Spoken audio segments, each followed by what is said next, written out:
आज शनिवार की प्रदोष है। कहते हैं शनि प्रदोष के दिन जिस भाव से हम शिव से जो कहते हैं, मेरा देव अधिदेव महादेव हमारी झोली में वही डाल देता है।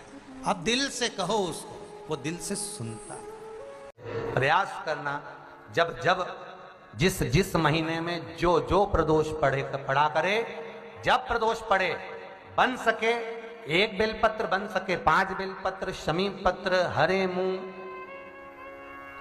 हरा मुंह, बेलपत्र, एक कलश के अंदर थोड़ा सा पानी लेकर 1 बेलपत्र, हरा मूंग, शमी पत्र डालकर और उसमें थोड़ा सा गुड़ डालकर भगवान शिव का स्मरण कर कर प्रदोष काल में, मान लो कोई काम आपका बहुत जरूरी है, बहुत दिनों से अब थक गए हैं, नहीं हो रहा, कर्जा बढ़ रहा है, धन नहीं आ रहा, व्यापार नहीं चढ़ रहा, या कोई समस्या बहुत प्रबल है, कोई एग्जाम में बैठ रहे हो नहीं हो रहा, परीक्षा भी दे दी है, रिजल्ट आने ही वाला है, तो भी प्रदोष काल में, प्रदोष के समय वो जल, मूंग, शमी पत्र और बेलपत्र और गुड़ का शंकर के शिवलिंग को समर्पित करना प्रारंभ कर दो।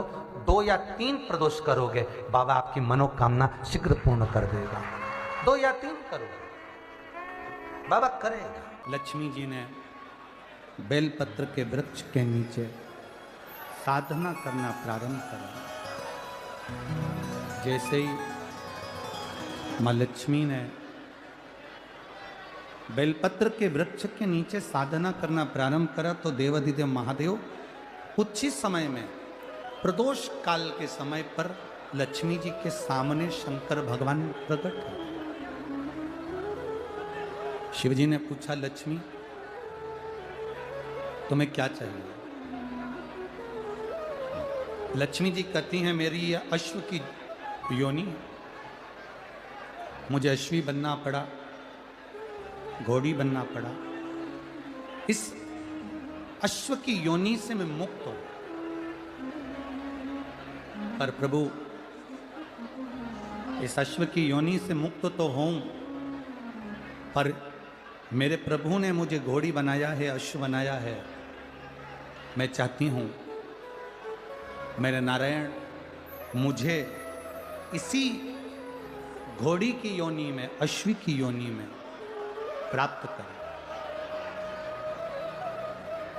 इस घोड़ी की योनि में, इस अश्वी की योनि में मेरे स्वामी, मेरे नारायण मुझे प्राप्त। ठीक है, भगवान भोलेनाथ जी ने कहा, आप चिंता ना करें, जिस प्रदोष काल में आप बेलपत्री के वृक्ष के नीचे आती हो,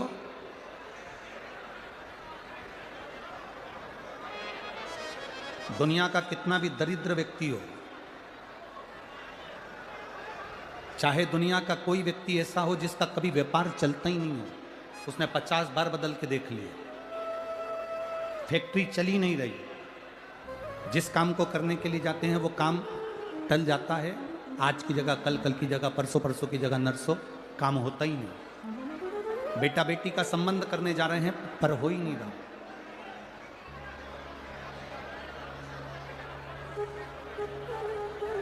कितना भी दरिद्र से दरिद्र व्यक्ति है, कितना भी दीन से दीन व्यक्ति है, एक नियम वो अगर अपनी जिंदगी में बना ले, प्रदोष काल में, प्रदोष के समय पर बेलपत्री के वृक्ष के नीचे एक बार जाकर नमन करना, और प्रदोष काल में शंकर भगवान के मंदिर में दिया लगाना। ये 2 चीजें अगर वो 3 महीना भी लगातार कर ले, तो उसके जीवन में कभी कोई समस्या आ ही नहीं सकती, कोई दुख आ ही नहीं सकता। एक नियम बना, जैसे जिस नारी को, जिस पुरुष को, जिस बच्चे को, जिस बड़े को चर्म रोग हो जाता है, चमड़ी सफ़ेद पड़ने लगती है, जब चमड़ी सफ़ेद पड़ने लगती है, चर्म रोग जैसा जब हो जाता है, या चर्म रोग उसको घेरने लगता है, चमड़ी जब सफ़ेद पड़ने लगे या चमड़ी काली पड़ने लगे, या चर्म रोग सोराइसिस जैसी बीमारी तक के लिए है हमारे।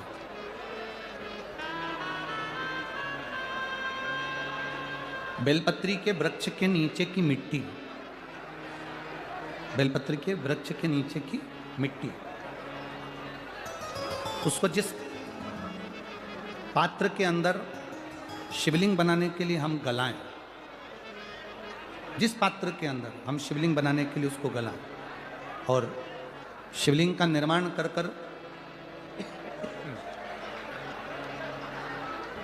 हम बेलपत्री के वृक्ष के नीचे उसका पूजन करें, उसका विसर्जन करें। और बेलपत्री के नीचे की जो मिट्टी है जिस पात्र में गलाई जाती है, उस पात्र के पानी का स्नान, उस मिट्टी का थोड़ा सा भाग अपने शरीर पर लगाकर, जहाँ सफ़ेद चमड़ी हो रही हो या श्वेत चमड़ी हो रही हो वहाँ लगाकर और उसका स्नान करना यदि हम प्रारंभ करें। परंतु प्रदोष जैसे अपन शंकर भगवान के मंदिर जाते हैं, दर्शन करते हैं, पूजन करते हैं, उसी तरह बेलपत्री के वृक्ष के नीचे की मिट्टी को गलाकर हम शिवलिंग का निर्माण करते हैं। स्नान करना या शरीर पे लगाने के साथ में सबसे ज़्यादा जरूरी है शंकर भगवान के उस शिवलिंग की पूजन करना, पार्थिव लिंग की पूजन करना। लगभग 2 शिवरात्रि निकलेगी महीने की, और बाबा जहां जहां से चमड़ी सफेद हो रही होगी वहां वहां से धीरे धीरे बाबा अपने असली रंग को देना प्रारंभ कर देता है। इतना बेलपत्री के वृक्ष की पार्थिव लिंग निर्माण और पूजन की उस मिट्टी का इतना वर्णन हमारे शास्त्र करते हैं, इतना वर्णन।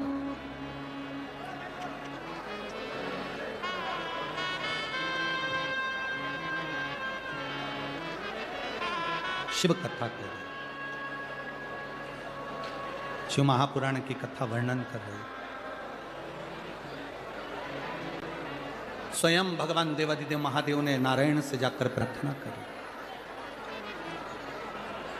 स्वयं भगवान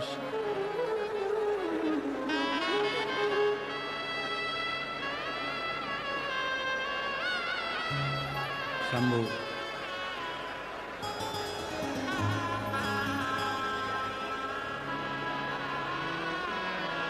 स्वयं भगवान शंकर ने नारायण से जाकर प्रार्थना करी कि माता लक्ष्मी आपके लिए तप साधना कर रही हैं, आप उनको जाकर दर्शन दीजिए।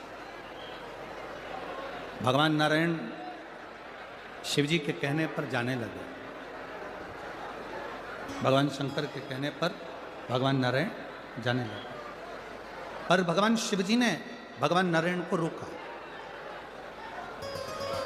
और भगवान शिव जी ने नारायण को रोककर कहा, प्रभु रुको, मेरा निवेदन केवल इतना सा है, जैसे माता लक्ष्मी घोड़ी बनकर, अश्वी बनकर पृथ्वी पर गई हैं, आप अश्व बनकर पृथ्वी पर जाकर लक्ष्मी को लेकर आए। भगवान स्वयं नारायण अश्व बनकर पृथ्वी पर जाते हैं और लक्ष्मी जी को लेकर आते हैं। शिव महापुराण की कथा कहती है, भगवान शंकर का संवाद कहता है, स्वयं नारायण और स्वयं माता लक्ष्मी बेलपत्री के वृक्ष के नीचे विराजमान शिवलिंग का पूजन करते हैं और बेलपत्र की परिक्रमा करते हैं।